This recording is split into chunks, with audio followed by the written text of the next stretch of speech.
প্রিয় শিক্ষার্থীবৃন্দ, তোমাদের জন্য আমি নিয়ে এলাম আমাদের সসীম ধারা। মানে তোমরা যারা এবার এসএসসি পরীক্ষা দিচ্ছ, এই অধ্যায়টা কিন্তু খুবই ইম্পর্টেন্ট একটা অধ্যায়, কারণ এই অধ্যায় থেকে প্রতি বছরই তোমাদের জন্য প্রচুর পরিমাণে কোশ্চেন চলে আসে। তো চলো শুরু করি আমাদের সসীম ধারা। তো সসীম ধারা বোঝার আগে আমরা একটা সুন্দর জিনিস শিখবো, সেটা হলো অনুক্রম। আসলে অনুক্রমটা কি তোমরা কি জানো? অনুক্রমটা কি? অনুক্রম হলো আমরা যখন কতকগুলো রাশি ক্রমান্বয়ে একটি বিশেষ নিয়মে সাজাই, তখন এমনভাবে সাজানো হয় যেন প্রত্যেকটি রাশি এর পূর্ববর্তী রাশির সাথে কিভাবে আছে সেটা জানার জন্য যে নিয়মটা ফলো করা হয় সেটাকে বলা হচ্ছে আমাদের অনুক্রম। যেমন মনে করো আমি 0 থেকে 0, তারপর 2, তারপর কি 4, তারপর 6, তারপর আমাদের কি 8 ডট ডট ডট ডট দিয়ে দিলাম। তো এই রাশিগুলো কি? 2 একটা কি রাশি বলো তো? একটা হলো আমাদের জোড় রাশি, তাই না? আবার 4 একটা কি?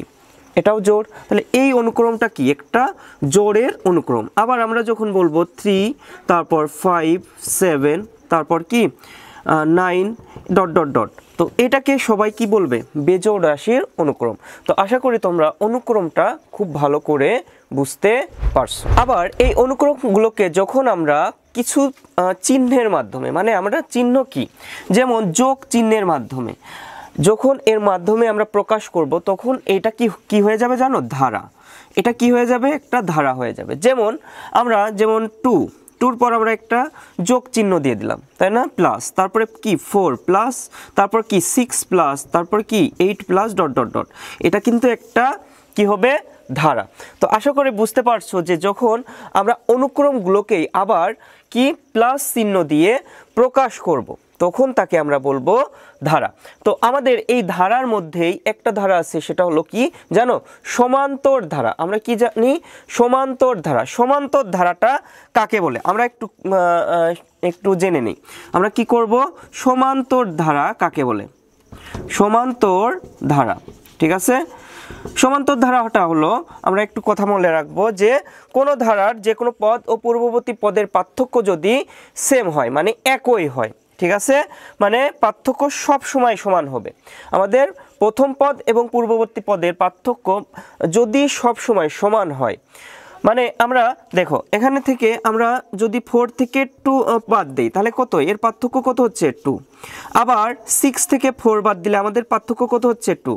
আবার আমাদের কি 8 থেকে যদি আমি 6 বাদ দেই, তাহলে কত হচ্ছে? 2। প্রতিবারই আমি পার্থক্য কত পাচ্ছি? 2 পাচ্ছি। তো আমাদের এই যে পার্থক্য যখন সমান হবে, মানে পরবর্তী পদ এবং পূর্ববর্তী পদের পার্থক্য যদি কি হয়? আমাদের সমান হয়, প্রতি ক্ষেত্রেই সমান হইতে হবে। আমাদের এখানে যদি 3 হইতো, তাহলে কিন্তু সেটা সমান্তর ধারা হতো না, সেটা কোনো ধারাতেই পড়তো না।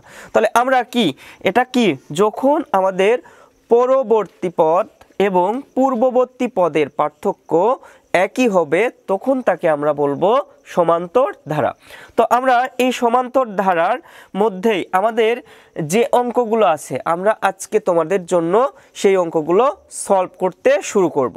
আশা করি তোমরা পুরো ভিডিও থাকবা এবং তোমাদের এই অধ্যায় থেকে যে অঙ্কগুলো সব থেকে বেশি আসছে, সেই অঙ্কগুলো তোমরা পরীক্ষায় প্র্যাকটিস করবা, পরীক্ষার জন্য প্র্যাকটিস করবা। তো চলো শুরু করি আমাদের অনুশীলনীমূলক অঙ্কগুলো। প্রিয় শিক্ষার্থীবৃন্দ, আমরা চলে এলাম আমাদের অনুশীলনীমূলক প্রশ্নে। আমাদের কত নম্বর? 5 নম্বর অঙ্কে। তো আমাদের 5 নম্বর অঙ্কে কি বলছে দেখো, 2 - 5 - 12 - 19 ধারাটির সাধারণ অন্তর এবং 12তম পদ নির্ণয় করো। তো আমরা এখানে বলে রাখি যে আমাদের সমান্তর ধারার সূত্রাবলী 1 নম্বর সূত্র হলো n তম পদ নির্ণয়। এখানে n তম পদ নির্ণয়ের সূত্র কি জানো? a + n - 1 * d, জানো? তো আমাদের এ কি? আমাদের হলো প্রথম পদ। প্রথম পদটা কি দেখো, আমাদের এই যে এই 2টা হলো আমাদের প্রথম পদ। সাধারণ অন্তর, আচ্ছা সাধারণ অন্তর হলো আমরা দ্বিতীয় পদ থেকে আমরা যখন প্রথম পদ বাদ দেই, সেটা হলো আমাদের সাধারণ অন্তর। আবার তৃতীয় পদ থেকে আমরা যখন আমাদের কি দ্বিতীয় পদ বাদ দেই, তখন সেটা সাধারণ অন্তর হয়ে যায়। তো আমরা আশা করি বোঝাইতে পারছি যে আমাদের এইটা কি n তম পদের মান কিভাবে বের করতে হয়। তো চলো শুরু করি আমাদের অঙ্কটা। তো আমাদের অঙ্কে কি বলছে যে আমরা অবশ্যই ধারাটা ফার্স্টে তুলে নিব। 2 minus 5 minus 12 minus 19 minus dot dot dot. তাহলে আমরা এখানে লিখে ফেলি ইহা একটি সমান্তর ধারা। আমরা কি লিখব? ইহা একটি সমান্তর ধারা যার প্রথম পদ, ঠিক আছে, প্রথম পদটা কি বলছিলাম আমরা? a = 2। আমরা কি লিখব? a = 2 এবং সাধারণ অনুপাত, তাই না? সরি, অনুপাত না, সাধারণ অন্তর। সাধারণ অন্তর d = আমরা কি লিখব? -5 সূত্রের -2। ওকে, তাহলে আমরা দেখতে পাচ্ছি যে -5 বাই -2 যোগ করলে আমাদের কি হচ্ছে? -7, কারণ বড়টার আগে আমাদের কি মাইনাস চিহ্ন, তাই না? তাহলে আমরা কিন্তু সাধারণ অন্তর বের করে ফেলছি। আমাদের বলছে যে সাধারণ অন্তর কত। এখন আমরা বের করব ধারাটির 12তম পদ। আমরা কি বের করব? ধারাটির 12তম পদ। তাহলে আমরা লিখে ফেলি 12তম পদ, ঠিক আছে, সমান আমরা একটু 12, আমরা একটু n-তম পদ সমান কি জানি? a plus n minus 1 into d। n হলো আমাদের কি? 12তম পদ। তাহলে আমরা লিখে ফেলি a প্লাস, যেহেতু আমরা 12তম পদ বের করতেছি এই কারণে n এর জায়গায় কি বসবে বলো তো? 12, তাই না? 12 মাইনাস 1 ইন্টু d। তাহলে a প্লাস 11d, তাই না? তাহলে এর মান কি আমরা পেলাম? এর মান হলো 2 প্লাস 11, d এর মান কত? -7। ওকে, 2 মাইনাসে প্লাসে মাইনাস।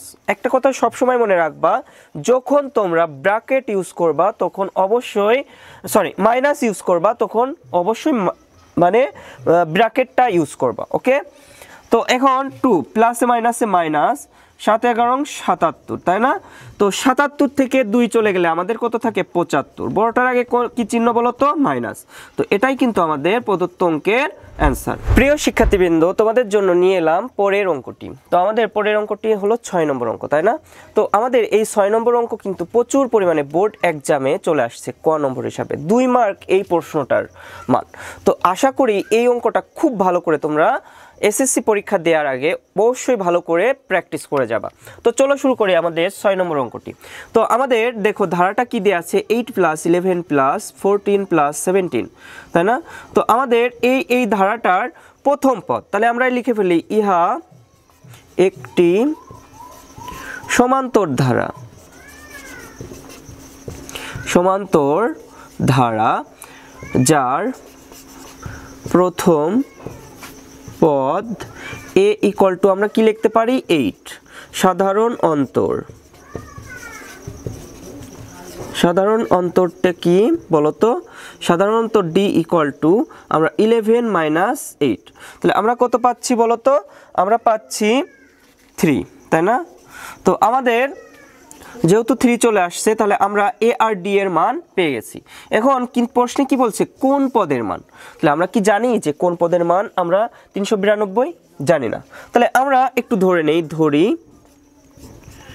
n-তম পদ সমান 392। ওকে, তাহলে n-তম পদের মান কি আমরা জানি? সূত্রটা কি?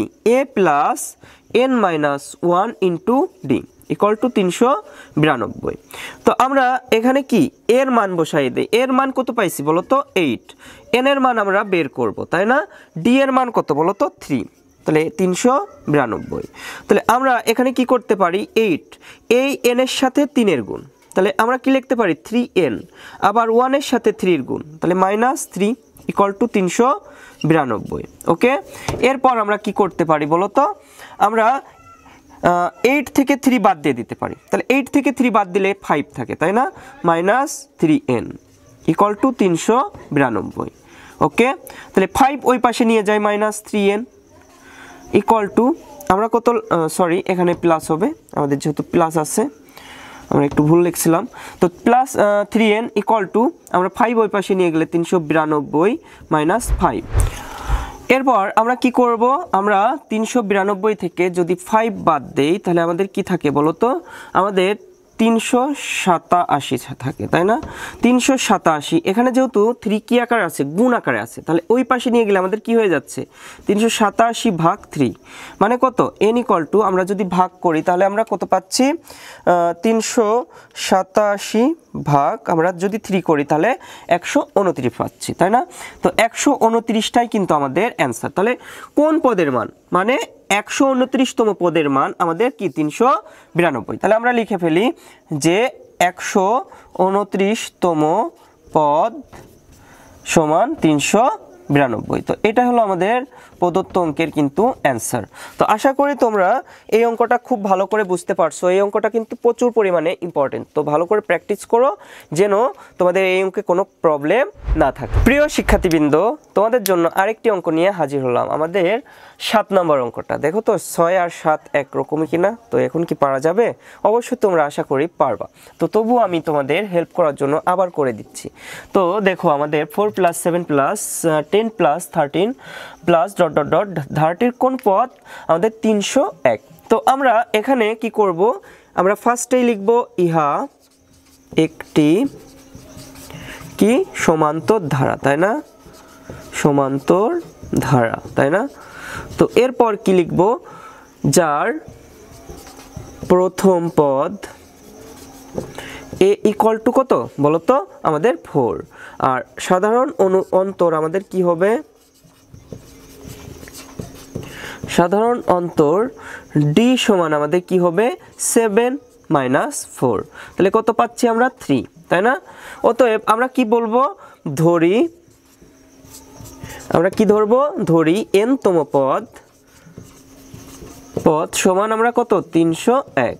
তাহলে n-তম পদের মান কত বলো তো, n-তম পদের মান a + n - 1 * d, তাই না? ইকুয়াল টু 301, তাই না? এর মান কত বলো তো, এর মান হলো 4 প্লাস n এর মান কত, n এর মান বের করব -1 * d এর মান কত বলো তো 3, তাই না? 301। এরপর কি করতে পারি আমরা বলো তো, 4 প্লাস এই n এর সাথে 3 এর গুণ, তাহলে 3n হচ্ছে মাইনাস, প্লাসে মাইনাসে মাইনাস, তাই না? তারপর কি 3 = 301। তাহলে 4 থেকে যখন আমি 3 বাদ চলে যাবে তখন কি থাকে 1 প্লাস 3n = 301। এরপর কি পরবর্তী লাইনগুলো দেখো, পরবর্তী লাইনটা কি হবে বলো তো, পরবর্তী লাইন হবে আমরা 1 কে ওই পাশে নিয়ে চলে যাব, তাহলে 3n রেখে দিব 301 - 1, তাই না? তাহলে আমরা nটাকে রেখে দিলাম, 3টাকে ওই পাশে নিয়ে গেলাম, তাই না? তাহলে 301 থেকে 1 চলে গেলে 300, আর এই পাশে 3 কি গুণ আকারে ছিল, এই পাশে এসে ভাগ আকারে হয়ে গেল, তাই না? তাহলে 3। অতএব n সমান কি, যদি আমি 3 কাটি তাহলে 100 পাচ্ছি, তাই না? আমরা 300 ভাগ 3 = 100। তাহলে আমরা কি পাচ্ছি 100তম পদ সমান 301। এটাই কিন্তু আমাদের অ্যান্সার। তো আশা করি তোমরা এই 3টা অঙ্কই খুব ভালো করে বুঝতে পারছো। প্রিয় শিক্ষার্থীবৃন্দ, তোমাদের জন্য আমি নিয়ে এলাম 8 নম্বর অঙ্ক। 8 নম্বর অঙ্কটার বিশেষত্ব হলো যত এই অঙ্কটা প্রচুর পরিমাণে আমাদের সৃজনশীল আকারে বোর্ড কোশ্চেনে আসছে। তো তোমরা 8 নম্বর অঙ্কটা যদি ভালো করে প্র্যাকটিস করো তাহলে কিন্তু সৃজনশীল অঙ্কটা তোমাদের কাছে খুবই সহজ হয়ে যাবে। তো চলো শুরু করি আমাদের 8 নম্বর অঙ্ক। তো 8 নম্বর অঙ্কে আমাদের কি বলছে, কোনো সমান্তর ধারার m-তম পদ n এবং n-তম পদ m হলে m + n-তম পদ কত।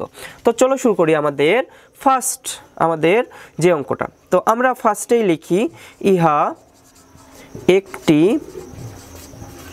সমান্তর ধারা, ওকে, ধারা যার প্রথম পদ আমরা কি ধরব a এবং সাধারণ অন্তর আমরা কি ধরে নিব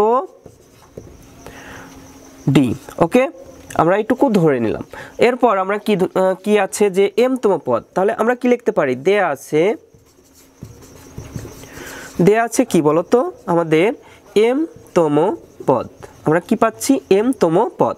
তাহলে m-তম পদ কি n, m-তম পদ কি n। তাহলে আমরা এখানে m-তম পদের সূত্র কি জানি বলতো, a প্লাস, যেহেতু আমরা m-তম পদ নির্ণয় করতেছি তাহলে m - 1 * d = n। তারপর কি আমাদের a প্লাস, আমরা m এর সাথে d গুণ করি তাহলে md - 1 ওয়ান না ডি, আমাদের কি এম এর সাথে ডি গুণ আবার ওয়ানের সাথে ডি গুণ, তাই না? তাহলে আমরা ওয়ানের সাথে ডি গুণ করলে ডি পাচ্ছি ইকুয়াল টু এন।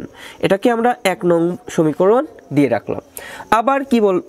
আবার কি হচ্ছে যে এন তম পদ, আমাদের কি এন তম পদ কি এম, তাহলে আমরা লিখে ফেলি এন তম পদ সমান আমরা কি লিখব এম। তাহলে আমরা এন তম পদের আমাদের সূত্র কি হবে a plus n minus one into d, তাই না, ইকুয়াল টু এম। তারপর কি আমাদের এ প্লাস এম এন এর সাথে ডি গুণ, তাহলে কি হচ্ছে এন ডি, আবার ওয়ান গুণ, তাহলে কি হচ্ছে minus D equal to M. তাহলে এটাকে আমরা 2 নম্বর সমীকরণ দিয়ে রাখলাম।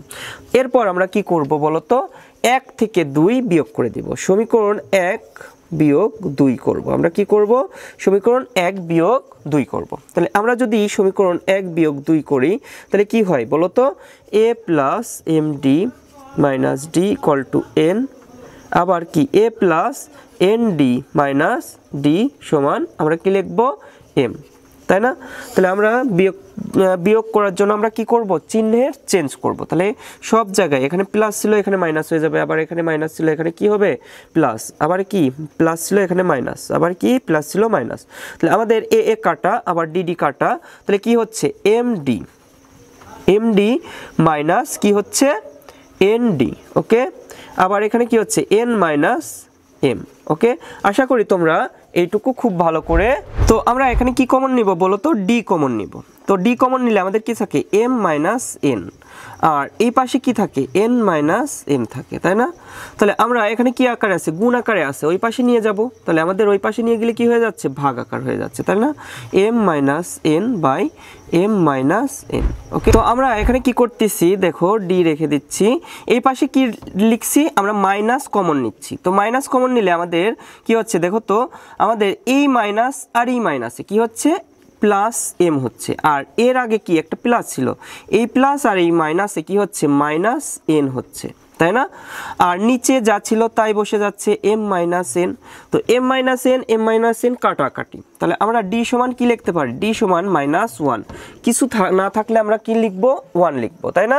তো আশা করি তোমরা ডি এর মানটা বের করা খুব ভালো করে শিখতে পারছো। এর পরবর্তী লাইন কি হবে, আমরা কি বের করব বলো তো, আমরা বের করব হলো আমাদের এম প্লাস এন এর মান, তাই না, এম প্লাস এন এর মান। তো আমরা এম প্লাস এন লিখি, অতএব এম প্লাস এন তম পদ সমান আমরা কি লিখতে পারি বলো তো, আমরা এ প্লাস, যেহেতু আমাদের পদের মান কি এম প্লাস এন, তাহলে মাইনাস ওয়ান ইন্টু ডি, ওকে। এখন আমরা এ প্লাস এই ডির সাথে সব কিছু গুণ করে দিব, ঠিক আছে। তাহলে এম ডি প্লাসে প্লাস, তারপরে কি আমাদের এন ডি মাইনাস ডি। এখন আমরা একটু সাজায়ে লিখি, দেখো এ প্লাস এম ডি, তারপর কি minus plus n d, okay. তাহলে a plus m d minus d সমান আমরা কি জানি, এন জানি, আমরা 1 নং সমীকরণ থেকে লিখছিলাম, তাই না, প্লাস এন ডি। এখন আমরা ডি এর মান বসাই দিই, এখানে আমরা লিখতে পারি 1 নং হতে পাই, ঠিক আছে। তোমরা একটু দেখে নিও, আমি 1 নং সমীকরণ একটু মুছে দিয়েছি, তোমরা একটু দেখে নিও। এন প্লাস আমাদের এন ডি এর মান কত বলো তো, মাইনাস ওয়ান। তাহলে আমরা এন প্লাসে মাইনাসে মাইনাস এন, তাহলে এন এন কাটাকাটি হলে আমাদের কিন্তু 0 হয়ে যায়, এই 0টাই হলো আমাদের কি হবে এম প্লাস এন তম পদের মান। আশা করি তোমরা এই অঙ্কগুলো খুব ভালো করে বুঝতে পারছো। তো আজ এ পর্যন্তই, সবাই ভালো থাকো, আমার চ্যানেলকে সাবস্ক্রাইব করো এবং তোমার বন্ধুদের সাথে শেয়ার করো।